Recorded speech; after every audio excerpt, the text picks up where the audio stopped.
Estoy en el libro de Jeremías, capítulo 18, verso 1. Dice, palabra de Jehová que vino a Jeremías diciendo, levántate y vete a casa del alfarero y allí te haré oír mis palabras.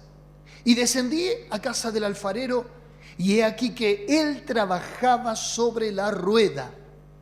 Y la vasija de barro que él hacía se echó a perder en su mano. Y volvió y la hizo otra vasija, según le pareció mejor hacerla. Entonces vino a mí palabra de Jehová diciendo, ¿no podré yo hacer de vosotros como este alfarero, oh casa de Israel? Dice Jehová. He aquí que como el barro en las manos del alfarero, así sois vosotros en mi mano, oh casa de Israel. ¿Sí? Dice el libro de Jeremías que Dios le quiso hablar en esta oportunidad, pero le habló de una manera muy particular. Qué increíble que es cuando Dios nos quiere hablar, porque utiliza circunstancias de la vida cotidiana para darnos un ejemplo, y allí también está la voz de Dios. ¿Se entiende lo que digo? Ahora, dice el verso 3, y descendí, acorde al mandato de Dios, a casa del alfarero, y he aquí que él trabajaba sobre la rueda. Y la rueda es ese elemento a modo de torno en aquellos tiempos precario que corría con una suerte de polea o de correa en la que el alfarero no solo tenía que trabajar con sus manos para darle la forma al elemento, en este caso a crear, sino que también debía manejar sus piernas para que esa rueda pudiera girar. ¿Me está siguiendo? Ahora, qué interesante es lo que dice Jeremías. Lo único que podía ver en ese momento a donde Dios me llevó es que él trabajaba sobre la rueda. Y esas palabras me hacen ruido, trabajaba sobre la rueda, porque Dios trabaja en la rueda de la vida de cada uno de nosotros. Y entiéndase, la rueda de la vida en la que nosotros muchas veces giramos y giramos y giramos.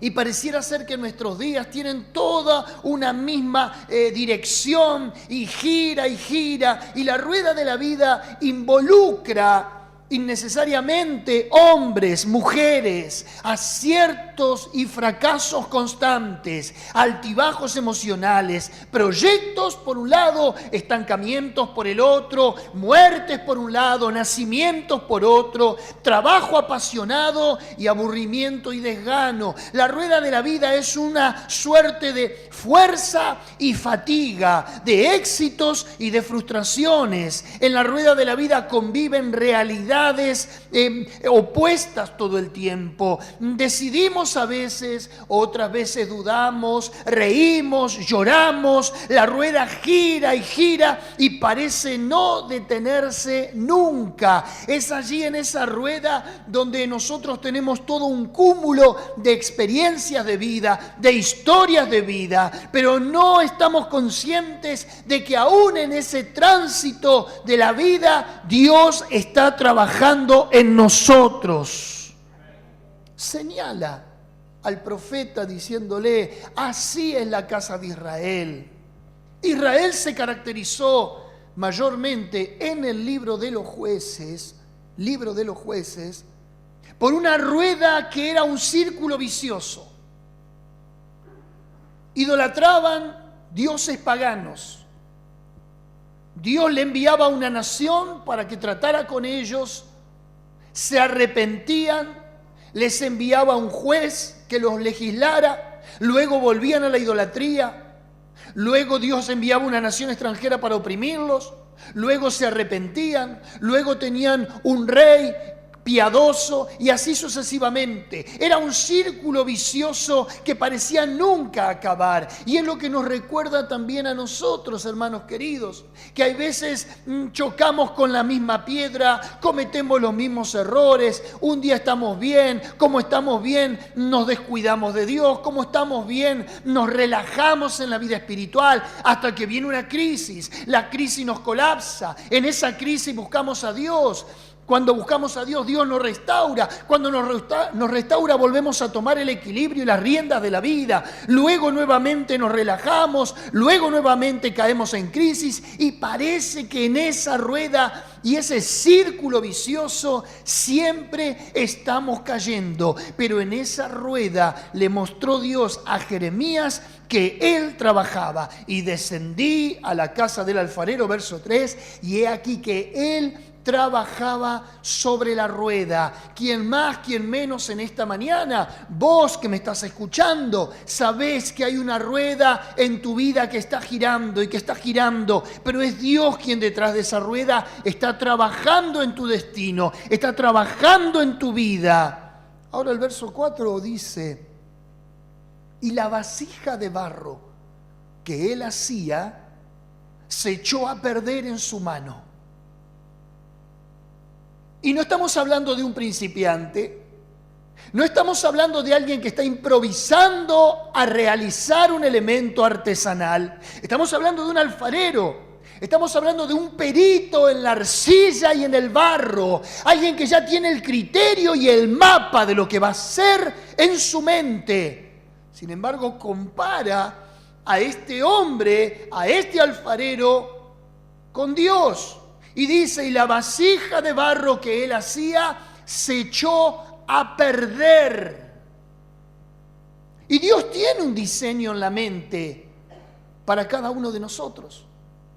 De hecho, Jeremías capítulo 29 dice: porque yo sé los planes que tengo para vosotros y los pensamientos que tengo para vosotros, pensamientos de bien y no de mal, para que alcancéis el fin que buscáis. Quiere decir que Dios tiene un diseño plasmado y Él no interrumpe su rodaje aun cuando la pieza se pueda echar a perder en su mano, aun cuando el elemento en el cual Dios está trabajando pareciera salirse de su cauce. Nosotros paramos, nosotros nos rompemos, nosotros nos detenemos, pero Él sigue con su labor y su propósito. A lo largo de toda la Escritura se compara al hombre, o está representado, mejor dicho, por una vasija o un recipiente. En el Salmo 108, verso 9 dice: Moab, vasija para lavarme, sobre Edom echaré mi calzado y me regocijaré sobre Filistea. Moab, vasija para lavarme. Segunda de Corintios 4:7 dice: pero tenemos este tesoro en vasos de barro, para que la excelencia del poder sea de Dios y no de nosotros. Segunda de Timoteo 2:20-21 dice: pero en una casa grande no solamente hay utensilios de oro y de plata, entiéndase vasijas, sino también de madera y de barro. Unos son para usos honrosos y otros son para usos viles. En Hechos capítulo 9, verso 15, la Biblia purificada de 1602 dice de esta manera: y le dijo el Señor: ve, porque Él me es un vaso escogido, entiéndase vasija, para llevar mi nombre. Siempre que se habla del ser humano, siempre que se habla del hombre bajo el trato divino, se lo catalogan las Escrituras bajo la figura de una vasija, bajo la figura de un recipiente. Pero lo que dice mi verso 4 es que se echó a perder. Se lo estaba fabricando, se le estaba dando forma y diseño para una utilidad. Pero mientras él trabaja, la pieza comienza a deformarse, se echó a perder. Las versiones más antiguas de la Biblia dicen: se quebró en la mano del alfarero. La NBI, la Nueva Versión Internacional, dice: la vasija que estaba modelando se le deshizo. No significa esto la impericia de Dios al trabajar en uno, sino la precariedad del material, que en este caso somos nosotros. Ahora, ¿por qué se nos llama vasijas en la Biblia? ¿Por qué se nos utiliza esta figura para describirnos? Porque al igual que una vasija que es de barro, nosotros también somos de... O sea que no es la precariedad, no es la impericia del artesano, sino la precariedad del material, que muchas veces no se deja formar. O sea, nosotros como materia prima, que no resistimos el rigor del trabajo del alfarero. Pregunto en esta mañana, ¿te quebraste en algún momento en el proceso en el que Dios estaba trabajando en tu vida? Lo voy a traducir.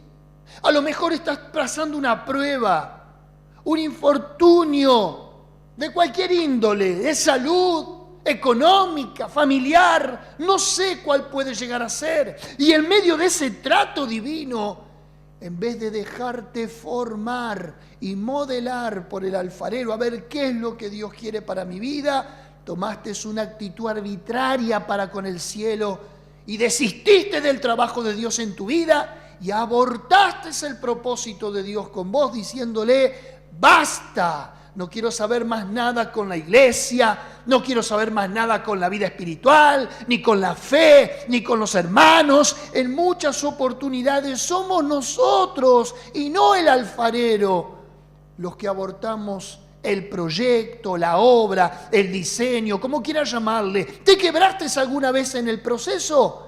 Quiero decirte que en esta mañana que es casi normal que hay veces quieras salirte de esa rueda en la que Dios está trabajando.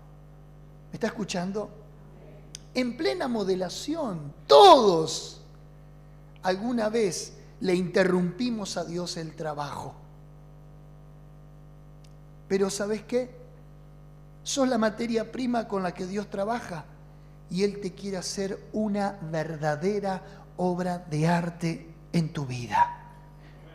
Esto muestra, por un lado, o en parte, nuestra humana fragilidad en la rueda de la vida.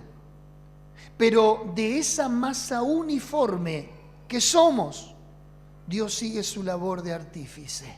Ahora, Dios trabaja siempre en nosotros, constantemente, aun cuando nos damos cuenta, en el escenario del día a día, Dios está detrás de las bambalinas, como ese director que está relatando el libreto sin que nadie lo vea, hasta como en una voz en off, hablándonos por las circunstancias. Dios trabaja en la fragilidad de tus emociones, trabaja también en la vulnerabilidad de tu carácter, en la precariedad de tus relaciones y en tus complejos y en tu sofisticada y compleja salud física también. Pero algo alentador, en el mismo verso 4, y la vasija de barro que él hacía se echó a perder en su mano. Sí, porque muchas veces nosotros abortamos, como dije hace un momento, el proyecto de Dios. Y aún en las manos de Dios podemos llegar a deshacernos, podemos llegar a rompernos, podemos llegar a quebrarnos. Pero el verso 4 dice, y volvió y la hizo otra vasija, según le pareció mejor hacerla. No importa la forma, lo importante es que la vasija seguía en la rueda y giraba y giraba y giraba. Y en las manos del alfarero, ¿qué pasa? La pieza se comienza a deformar. Lo que estaba siendo modelado ahora se empieza a degenerar y a tomar un rumbo inesperado. Pero la materia prima todavía seguía en las manos de este artesano divino. Y me gusta la expresión en la segunda parte del verso 4, y volvió. Diga conmigo, y volvió. Otra vez. Otra vez. Otra vez. Y porque Dios es así. Y te da otra, y otra, y otra, y otra oportunidad. Y volvió y la hizo otra vasija. Ah, entonces dice el artesano, ¿no resultó de esta manera? ¿No quisiste tener la boca más amplia y el piso más delgado? ¿No quisiste tener esta forma determinada? Bueno, te voy a hacer de otra manera. Y volvió, y volvió, y volvió. Y la hizo otra vasija según le pareció mejor hacerla. Ese volvió se traduce como otra oportunidad, otra chance, otra restauración, otro intento. Porque vos en la primera de cambio dejás de insistir, de intentar, de darte oportunidades en la vida. Pero Dios no desiste, Dios no retrocede, Dios no abandona, Dios vuelve y vuelve y vuelve y vuelve. A la primera de cambio decís, bueno, no, esta relación no va más, este matrimonio se va a pique, nos separamos, nos divorciamos, claro, es el camino más corto, es lo más fácil. Cuando las cosas no están tomando el destino o la dirección que vos planificaste, desistís, retrocedés, mandás todo al diablo. Sin embargo, Dios dice, no. Si mientras estés sobre la rueda, yo puedo seguir trabajando. O como dice siempre mi esposa, es una frase hecha ya, mientras hay vida, hay esperanza. Ahora, increíble que lo inútil, Dios lo convierte en algo útil. Que lo que es pérdida, Él lo convierte en ganancia. Lo que es desperdicio, Él lo vuelve a reconstruir. Por eso el Nuevo Testamento va a hacer tanto y tanto y tanto énfasis en la regeneración. En otras palabras, ¿qué es regeneración? Es volver a generar algo, es volver a hacerlo, es darle la otra oportunidad de transformación, hacerlo de nuevo. Como por ejemplo, la vista al ciego, la sanidad al leproso, la libertad al endemoniado. Todo lo que Jesús tocaba lo hacía de nuevo y ahora lo hacía útil. Mirá si por cada defecto que tengamos, mirá si por cada ruptura que tengamos en nuestra vida, Dios nos va a desechar. ¿Dónde está su soberanía entonces? ¿Dónde está su prerrogativa de ser Dios? ¿Dónde está su poder infinito? Dios a cada circunstancia le devuelve su labor. Ahora, un pescador que estaba destinado al muelle, recluido a la vida precaria y a lo que el destino le deparaba, él lo hizo un predicador. A un estafador lo convierte en solidario, Zaqueo. A un violento lo convierte en un reconciliador, el apóstol Pablo. Dios trabajando para su gloria y para su alabanza. ¿Te pusiste a pensar cómo eras vos y cómo sos ahora? Y te pusiste a pensar qué hubiera sido si Dios no hubiera interrumpido la rueda de la vida y hubiera tirado tu vida en el pasado, hubiera hecho esta vasija no sirve más. ¿Qué hubiera pasado hoy? Pero Dios volvió y volvió y volvió y volvió a intentar y ahora sí que hizo una vasija para su gloria. Ahora lo que me llama la atención del pasaje es lo que dice el verso 6. Por favor.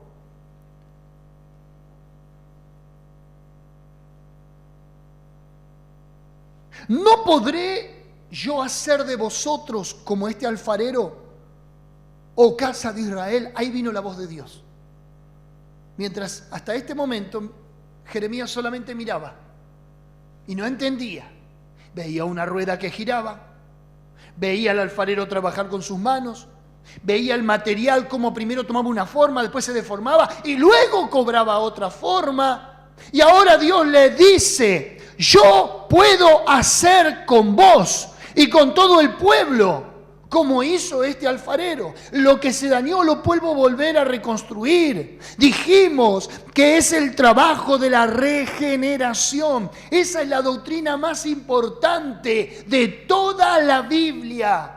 Vos podés leer la Biblia desde muchos aspectos. Podés leer la Biblia desde una acción terapéutica para tus emociones, encontrar allí paz, encontrar allí asilo, encontrar seguridad, encontrar sanidad, encontrar una buena moral, encontrar un interesante libro de historia. No sé, podés encontrar muchas cosas en la Biblia, pero el mensaje central de la Biblia es que vos seas regenerado, reconciliado con Dios. Pregunté a la clase de teología de mi seminario, ¿de qué somos salvos? Bueno, dicen algunos, del pecado. Otros, de la condenación, del infierno, no sé. ¿Sabés de qué somos salvos? De Dios. Somos salvos de Dios. No, pastor, somos salvos por Dios. Somos salvos de Dios. Somos salvos de su ira. Somos salvos de su rigor de justicia. Porque si no fuéramos salvos de Dios, ¿cuál hubiera sido nuestro destino? Somos salvos de Dios y por Dios, en este caso, nuestro Señor Jesucristo. La regeneración es lo que debes perseguir en tu vida. Si bien es una obra absoluta y prerrogática de Dios, porque no podemos autorregenerarnos. No podemos autoconvencernos del pecado. No podemos cambiarnos a nosotros mismos. Tantas oportunidades escuché: pastor, mi marido no cambia más. Es que él no va a poder cambiar jamás si no lo cambia Dios. No está en nosotros la facultad, la decisión. Ojalá pudiéramos cambiar nosotros, moderarnos, encarrilarnos. Pero como estamos detrás de una naturaleza caída, de una depravación total, no está en nosotros tal facultad. Es Dios. Por eso Dios lo lleva a Jeremías a la casa del alfarero y le dice: ¿quién tiene potestad sobre la vasija? El alfarero.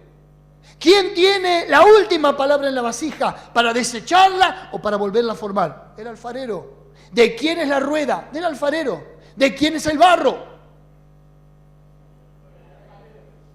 ¿Quién tiene entonces la autoridad para cambiarla? Ese es Dios. Yo no sé por qué venís vos a la iglesia. No sé lo que te mueve, no sé tu motivación, no sé tu interés. Cualquiera sea, igual está bien. Pero hay uno que nos trae a este lugar. Y es lo que dice Efesios, que muchas veces nosotros no lo tenemos en cuenta. ¿Sí? Es ser conformados a la imagen de su Hijo. ¿Puede haber bendición? Puede haber. ¿Puede no haber bendición?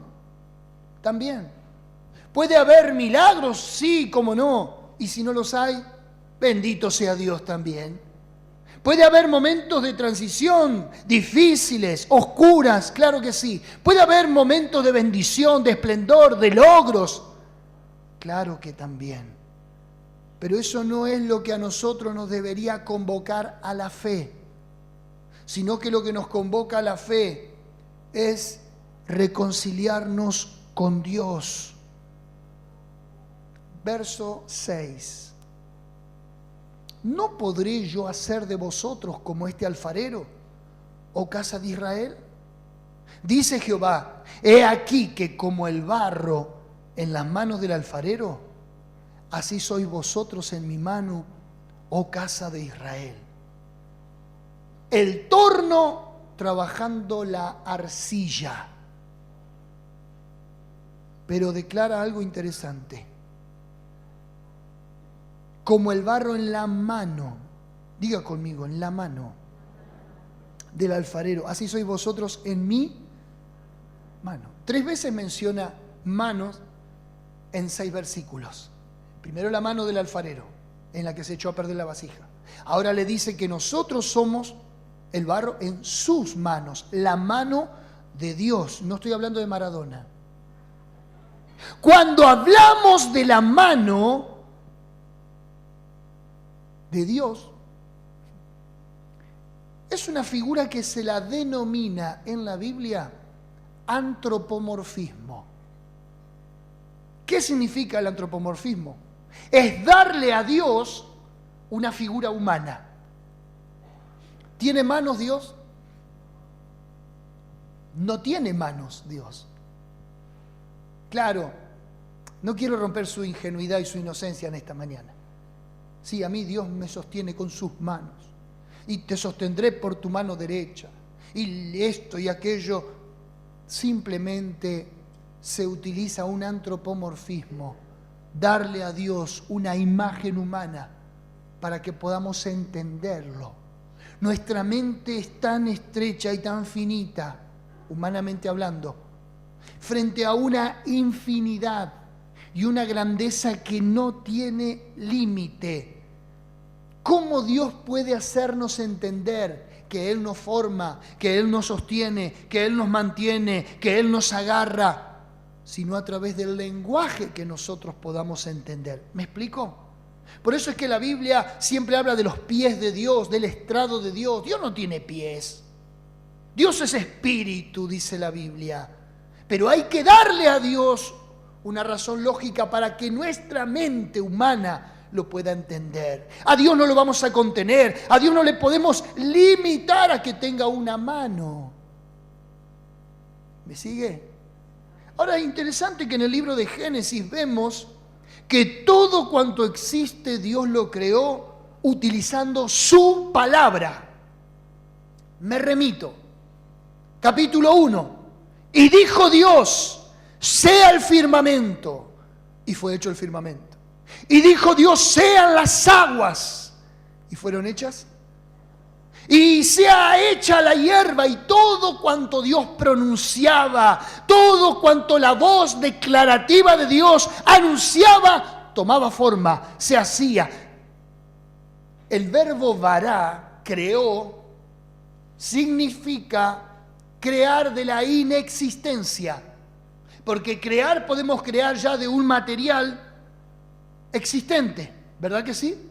Agarro un pedazo de masa, un material existente, y me pongo a hacer pan, me pongo a hacer torta frita. Eso es tener un material existente. Dios, cuando crea, la palabra vará en hebreo es un material inexistente. La voz de Dios formando partículas, la voz de Dios formando átomos, la voz de Dios formando todo cuanto hoy reconocemos como la vida. Es increíble la voz de Dios. Por eso es que la palabra tiene poder creativo. Por eso es que mientras yo estoy hablando, Dios te puede estar creando un órgano que vos desconocés, que está afectado en tu organismo. Por eso es que Dios puede crear recursos cuando antes no lo sabía. El libro de Eclesiastés es extraordinario y Salomón dice, así como vos no sabés cómo se crean los huesos dentro del vientre materno, así ignoras la obra de Dios. ¿Cómo se hacen los huesitos de una criatura en el vientre? Increíble. Increíble. ¡Qué maravilla! Mi embrión vieron tus ojos. Fui formado en las entrañas. Y esta semana se va a disputar y a querer tener derecho sobre lo que Dios le llamó vida. Y están los que están a favor del aborto y en contra del aborto, pero eso ni siquiera se tendría que hablar. Que el Parlamento mejor se ocupe de otras cosas, de los necesitados, de los que tienen hambre, de los que ya tienen vida. antes de querer tomar la autoridad sobre la creación de Dios. ¿Qué saben de la vida si no saben de Dios? Qué complejo es el ser humano. Cuando Dios crea todas las cosas con su palabra, a la hora de crear al hombre, todo cuanto existe se creó con la voz, pero cuando se trató de la creación del hombre, del individuo, lo hizo con sus manos. Antropomorfismo, sí, no importa, pero lo hizo con sus manos.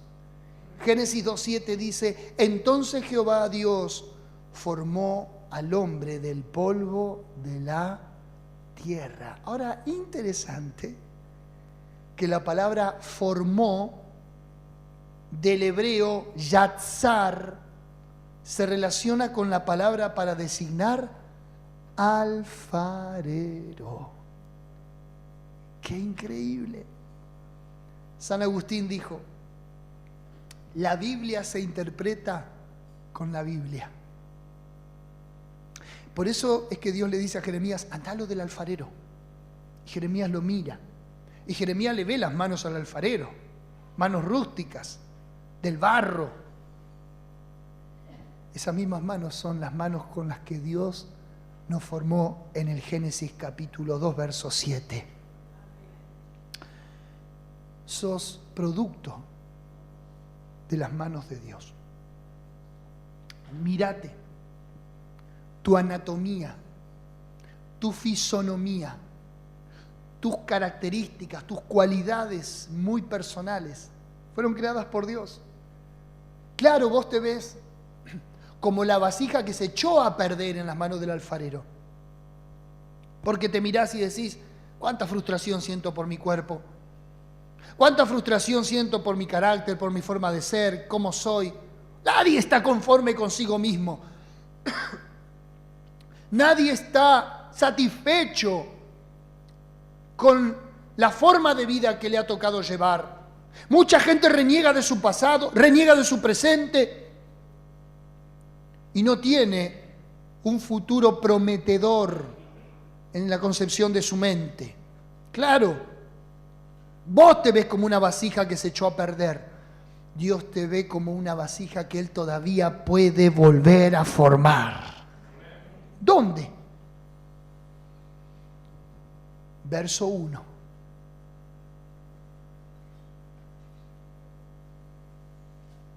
Perdón, verso 2. Si vos creías que mi mensaje iba a ser ascendente en los versículos, mirá cómo vuelvo para atrás. Verso 2 dice,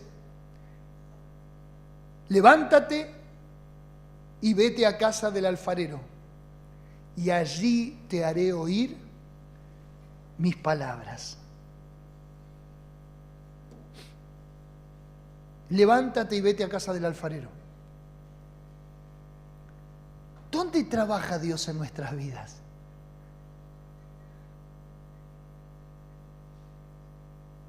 ¿Dónde puede Dios formarnos para ser una vasija de honra?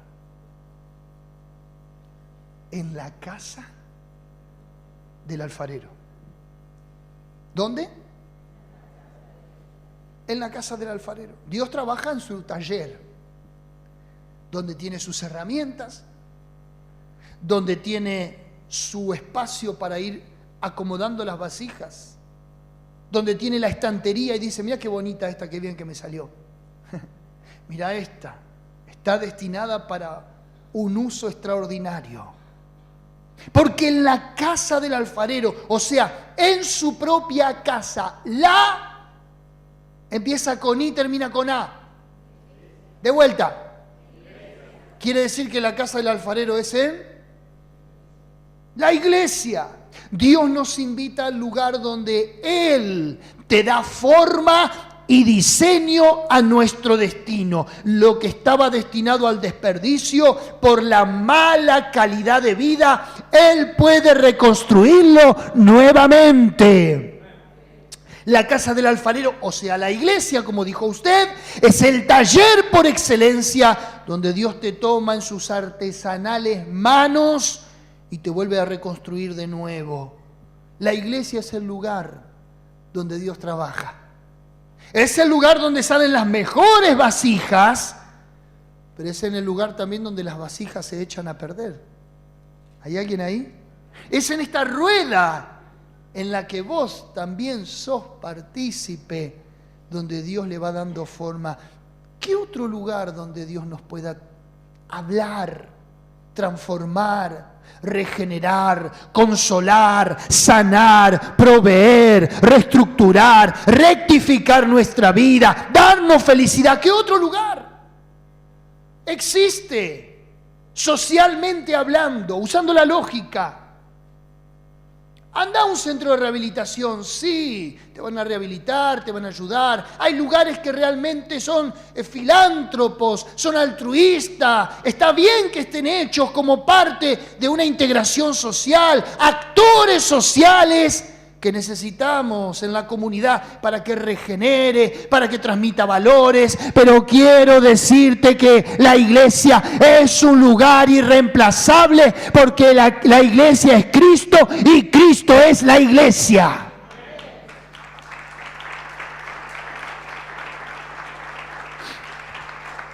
No estoy subestimando el trabajo que se hace en nuestras sociedades, pero la iglesia siempre es el componente por excelencia, es el taller donde Dios trabaja.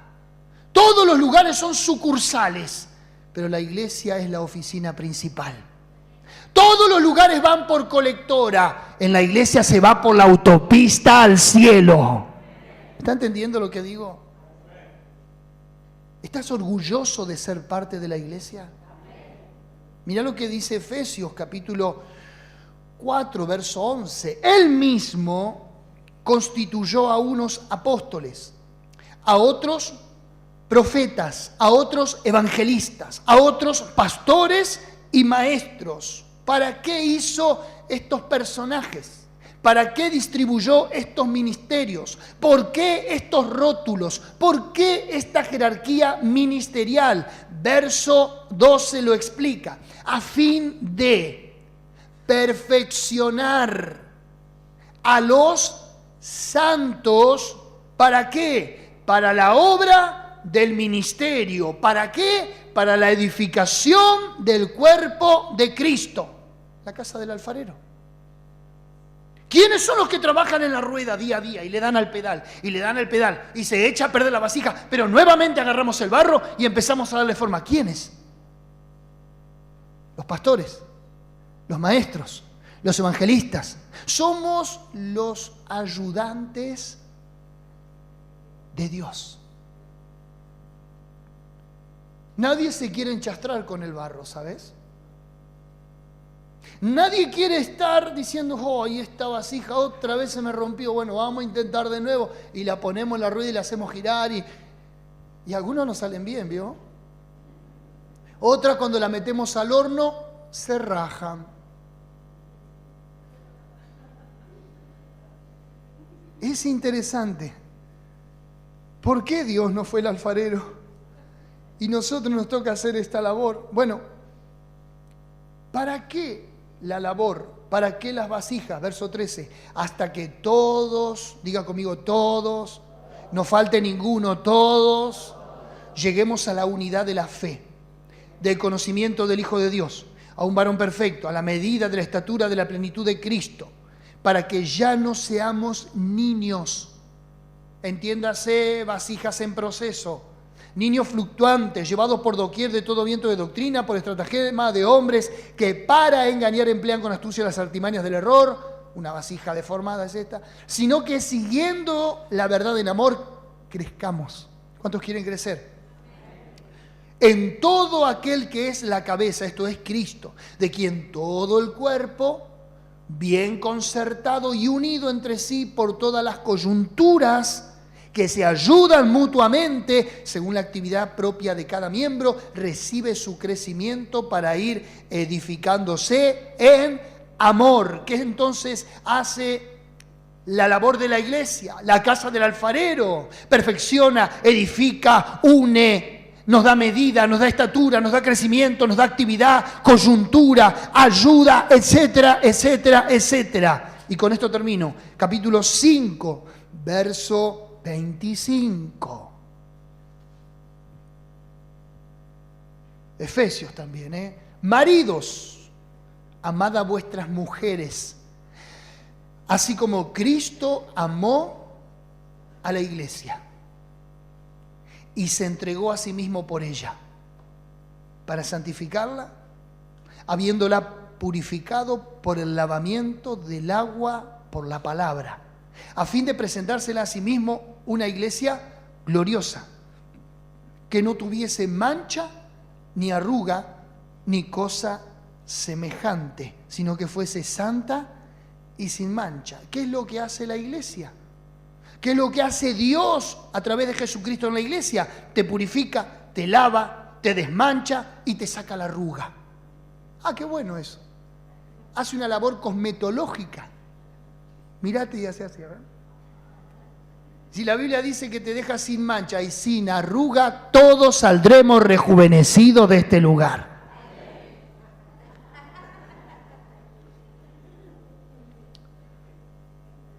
¿Te puedo dar un consejo? Vos andá a la casa del alfarero, que al trabajo lo va a hacer Dios. Pero pastor, yo estoy cansado de luchar con siempre mis mismas debilidades, siempre mis mismos pecados, siempre cometo los mismos errores, los mismos fracasos, la mala administración, el mal direccionamiento de mi familia, de mis hijos. Pastor, yo soy el culpable. Vos andá a la casa del alfarero, que si tu vasija se echa a perder, no se echa a perder en cualquier lugar, sino en las manos del alfarero, que tendrá la oportunidad de hacerte una vasija de acuerdo a su diseño divino.